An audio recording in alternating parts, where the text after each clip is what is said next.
Hey, good morning, good afternoon, good evening, wherever you are in the world. Welcome to Two Chaps, Many Cultures, episode 159, as they say in some parts. But 159, it is about style and substance. What is important? What is the most? Is there something that is more important than the other? And how do you particularly rate those two things? We're going to discuss that here in a minute. Stick around.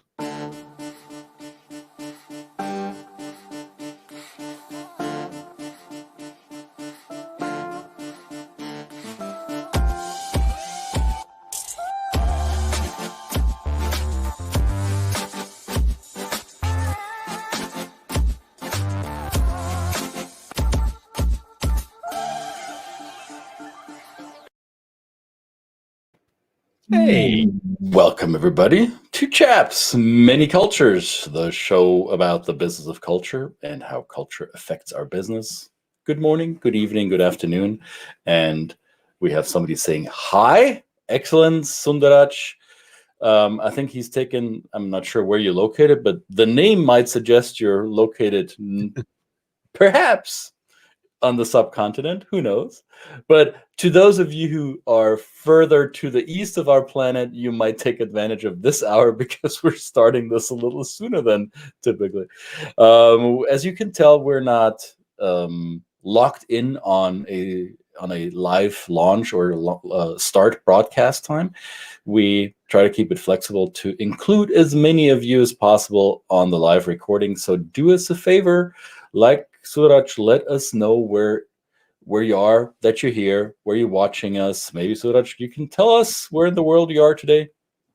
And we'd love to hear from you.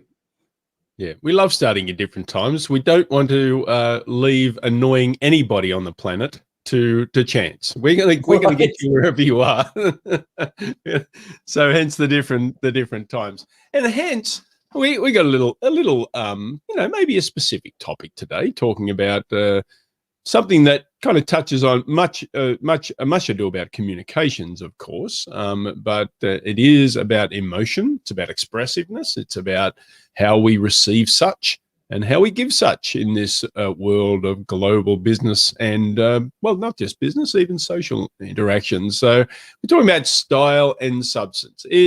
Is there a point where we have to look at somebody, the way that they deliver their message, and if that confronts us, if it may actually overjoy us too, but do we then put that aside? Do we totally disregard the style of the communication and just really focus in, do what we always say, 2 ears, 1 mouth, very intense listening, very intentional listening, so that we can at least hear what the person's saying and respond accordingly? What do you reckon about this? What's your first impression of that, sir? Well, for me, I struggled with this style over substance or style versus substance question without even knowing it. I struggled with it for a long, long time, particularly when I was not communicating in my native language.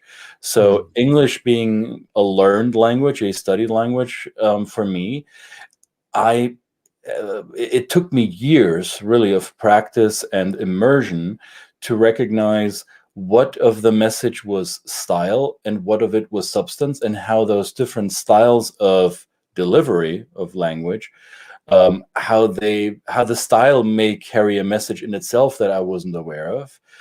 And it took me quite a long time. Being raised or being educated in the German school system, we were exposed to what the schools thought was the Queen's English, so British Oxford English. Not quite sure if our teachers always lived up to those standards, but that was the that was the platinum standard that was held up as the level to which we should attain.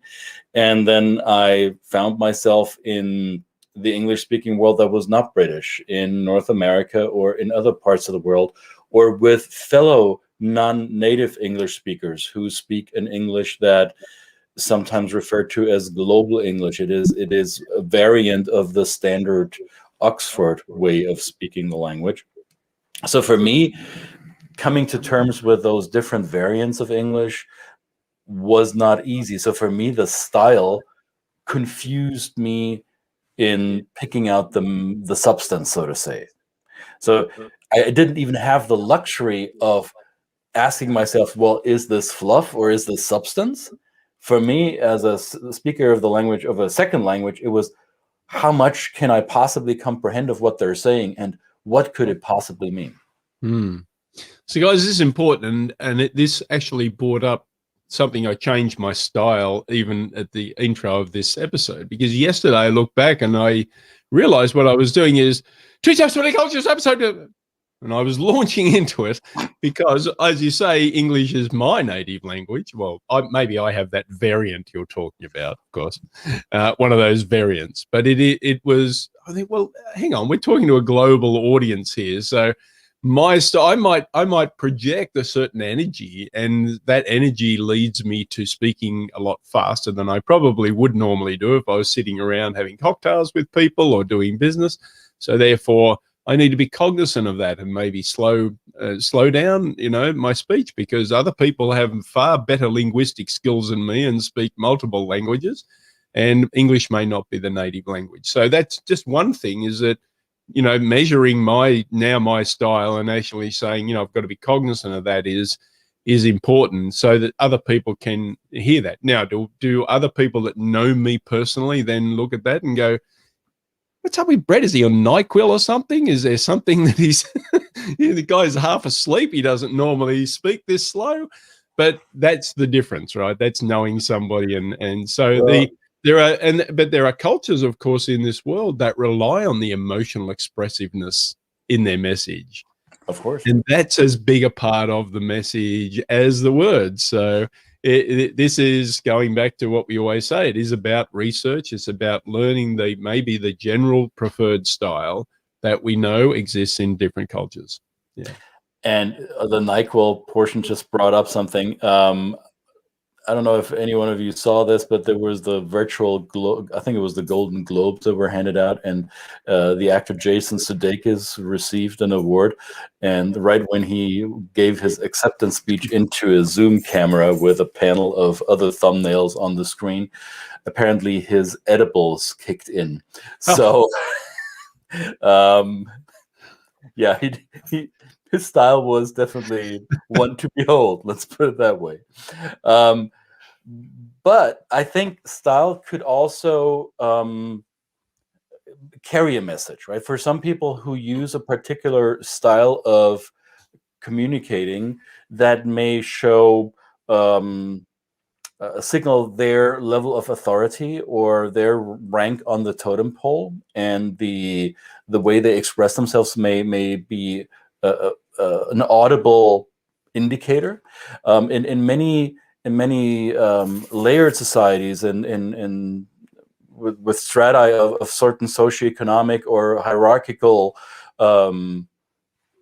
groups, so to say, caste systems, or whatever other forms of ranking you'll find in societies, you'll find different ways of style of communicating, and it can be used as a weapon. I recently came across a conversation online, which happens in the German-speaking world, but it could be the same thing in probably many other languages or other language areas around the world, where disenfranchised people or marginalized people who traditionally don't have the same level of access to higher education develop a certain communicative style that indicates immediately, when you listen to them or when you communicate with them, well, maybe there isn't the same level of education that I have, right? And then I begin to, if I'm being a person with bad intentions or with just lack of social skills, I might even accentuate my more quote unquote educated style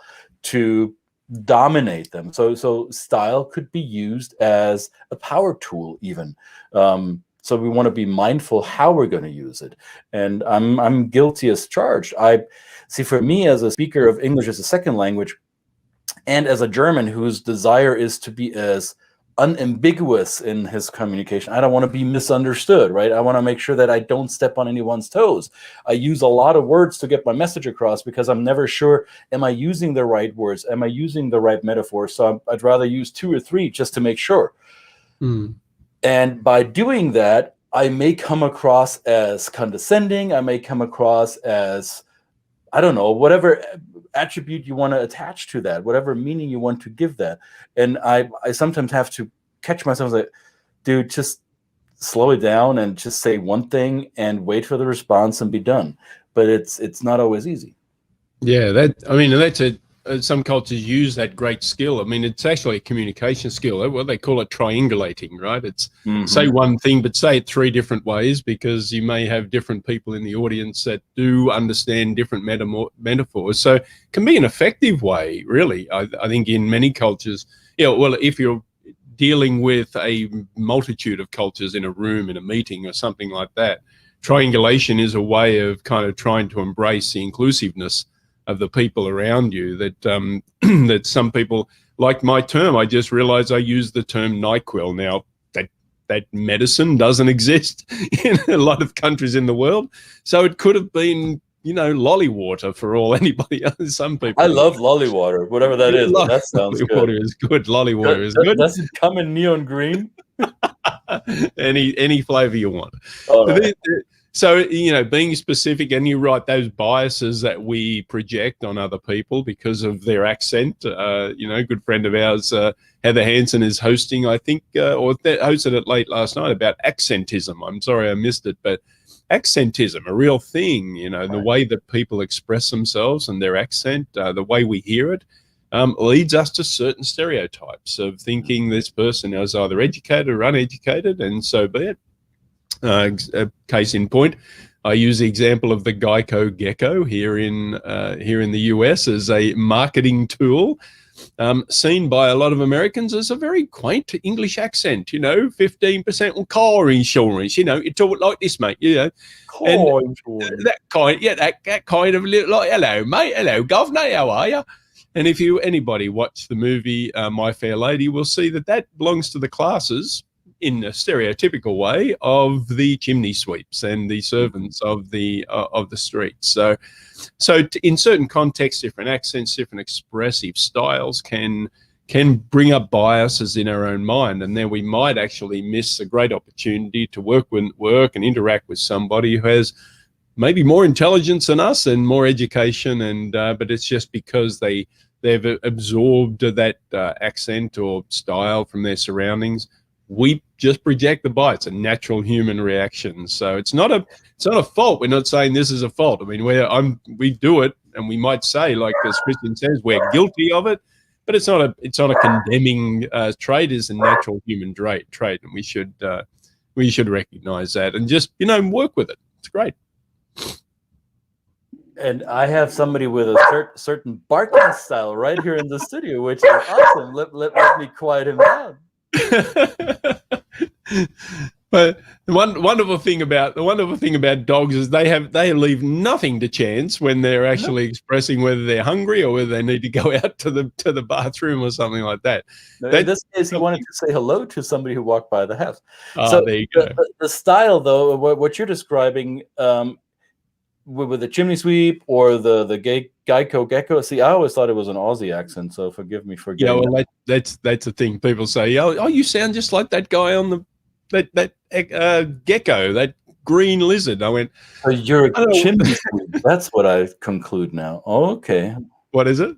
So now I conclude that you're in fact not Aussie, but you're a chimney sweep. Okay, yeah, that's right. Now, but what style what style can be is a marketing tool. Or I would call it in neurolinguistics. I would say it's a hypnotic language pattern, because certain marketers use a certain tonality of voice or a certain cadence of speech. Maybe they use alliterations. Maybe they use a certain melody. If you ever watched a documentary produced in the United States and you hear the male voice from the off, very often, not always, but very often, there is this African-American actor whose name escapes me now, who's got a very dark, somber voice, very soothing and also authoritative voice. So that is style, right? So that the tonality, not necessarily the words by themselves, but the tonality and the intonation, the timbre of the voice carry the message, or they carry they carry meaning and they serve a purpose, right? Albert Moravian, scientist, linguist, once defined that our communication consists of three major elements. That is the word base that we use, the actual vocabulary that we either write or speak, the tonality of our voice, how we say it. Would I say it really fast with a high pitch, or would I say it really slow and NyQuil? Or if I have a background sound that accentuates what I'm saying. And the third piece is my body language. Is it agitated? Do I smile? Do I not move a bit? Do I nod my head? Do I jump up and down? Do whatever I do I have a twitch in my eye? Do I scratch behind my ear?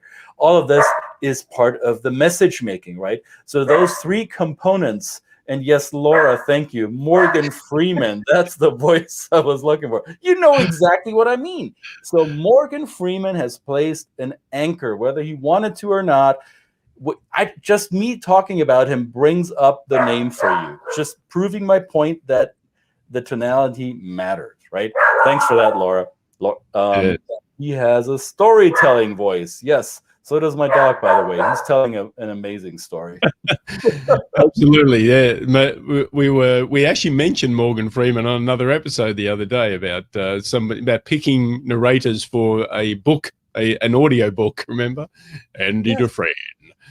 Something like that. It brings a lot of gravity, right? It brings a lot of authority, and he does certainly have that. But many people do, and I guess some people can walk into a room just in general, and just by their physical presence, by their vocal presence, by the way that they command a room. We all know people like this that can do this, and some people. I mean, again, I want to ask you, Christian, because somebody has done NLP. Is this something that is involved in something like that? Is this a tool that you can use, not for evil? Like, I know there is always that we're not trying to trick anybody here, but there are certain styles that do command a room, and at least have you listened to, or even. Maybe does it also work in reverse? Does it show that you are listening? That's the other thing. That's the most important thing. How do you do that? If you want to be when you say command of the room, it may actually be just a conversation between two people. And if you recognize intuitively, you have that gut feeling that, oh, wow, this communication went well. So I got what I wanted out of it. And I think the other person did too. So we both walked away thinking, yes, we completed this task of communicating effectively. Then probably both parties listened well, and both parties were flexible, or at least one party was flexible in adjusting their communicative style, there we have it again, to that of the other person. That's what we refer to as rapport building, to getting in tune with that other person. So if you're an experienced communicator, whether you're communicating in front of a room of hundreds of people and you up on a stage and giving a talk, or whether you're in a one-on-one, doesn't really matter.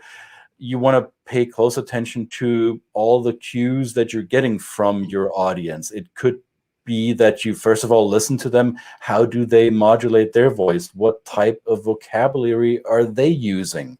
Are they using a lot of action words, a lot of verbs? Are they using a lot of adjectives and adverbs to be more colorful? Do they use a lot of nominalizations to be more academic and factual? Do they use a high speed of speaking, and do they speak maybe hectically a little bit? What type of breathing do they have? Do they have this kind of up here breathing, or that belly breathing, and they're more relaxed communicators? All of these are cues that you can pick up on and not copy them, mimic them like a mirror image, or mock them like a mockingbird. You simply gravitate towards that. Like we often say, like we have a a zone of appropriate behaviors, right? We have a flexible behavior. The same is true for the style of our communication. And the more we can adjust to that of our counterpart, the more rapport we will develop, and we will almost like on a radio dial. Those of you who are old enough remember there's terrestrial radios and there are sound waves coming through the air. You Spotifyers have no idea what I'm talking about, but there's radio waves at a certain frequency, and if you get them in tune, if you get them aligned, then you're in tune with somebody, right? And as you reach that, as you adjust your styles towards one another, it doesn't matter if that's the style you like or that they like, doesn't really matter. As long as you're at the same page or at the same frequency, then communication will be, I would say, much easier and much more, it will be more effective. That's my experience. I've forgotten about those radio waves, and of course then I've forgotten where my aluminium hat is, or aluminum hat. It depends on where you are in the world. It's another. Well, don't you have an antenna on the top of your roof? It's a little propeller. Oh, that one. Is that one? Anyway, this is a fascinating conversation we could talk about all day, and demonstrate styles and all that kind of thing, and learn from the audience out there. Thank you for those at joining us again. Let us know where you are. What's your experience with delivering a message, and what skills do you use? I mean, I tend to do this even in airports, when we're in airports, of course, in terms of just regular interaction. I like practicing this, even though I know nothing about it. I just think it's intuitively something that works if you're trying to do that, to make the other person feel at ease. But of course, not everybody has that or has the intention of doing that. So they come to you with just their style, just their message. It is out on their sleeve, and they present themselves and how that they feel it is appropriate in their culture. So do a bit of research, a bit of learning before you're yes, here we go. We've got a book. We got a book that just came to mind. They're across cultures, the communication styles are different as well. That's why we're doing this here. And there's a British linguist by the name of Richard Lewis. Here he is. Not saying this book is the Rosetta Stone of style versus substance or cross-cultural communication. It is one approach to it. And Mr. Lewis defines 3 prototype: the linear actives, those are the blue ones; the reactives, the yellow ones; and the multi-active communication styles. We're not going to debrief like 950 pages right here, but I think that come on. Okay, now, what else have you got to do? So if you want, you've got to read it in. You got to read it in Morgan Freeman's voice. Yes, you got to read it. I can't do Morgan Freeman's voice, but here, if you're interested in this, start here. Might be quite enlightening to some of you. And I think that's what I have for today. There you go. And Laura says, mirror and match in order to bring comfort levels to the client. Absolutely. Yes. That is way. That does kind of help people express themselves if they feel somebody is matching their style. And New York City. All right. I'm not going to ask which borough, because then we're going to get into different styles of communication that I have no idea of. All right. Apparently, if you can make it there, you can make it anywhere. Is that so? Somebody said it. Somebody said it once. Sang it. Oh, they sang it in a gecko voice, right? No, that was. I did. All right. All right, guys. Well, thank you. Yeah. 2 Chaps, Mini Cultures, Thursday morning or afternoon, wherever in the world you are, episode 159. Thanks for tuning in. We'll be live again tomorrow, actually, same time. So if you're a lark in North America, come join us. If you are a night owl in the Pacific Ocean, then join us too. Whatever is your preferred time. Yeah, Queens. There we go. All right. Hello to Flushing or wherever in Queens you are, and I'm gonna shut up now my New York stuff because I really don't know enough about it. Thank you, Laura. Thank you for joining. Share it out, everybody. Share it with your friends. We want to annoy the more people, the better. Excellent. Let's do that. And of course, our great friend Christina is here too. Read the book, recommend it. Thank you very much. There we go. See, Christina. We got our people here. You know, we got our people here. All right. Molto buono. See y'all tomorrow. See you, mate.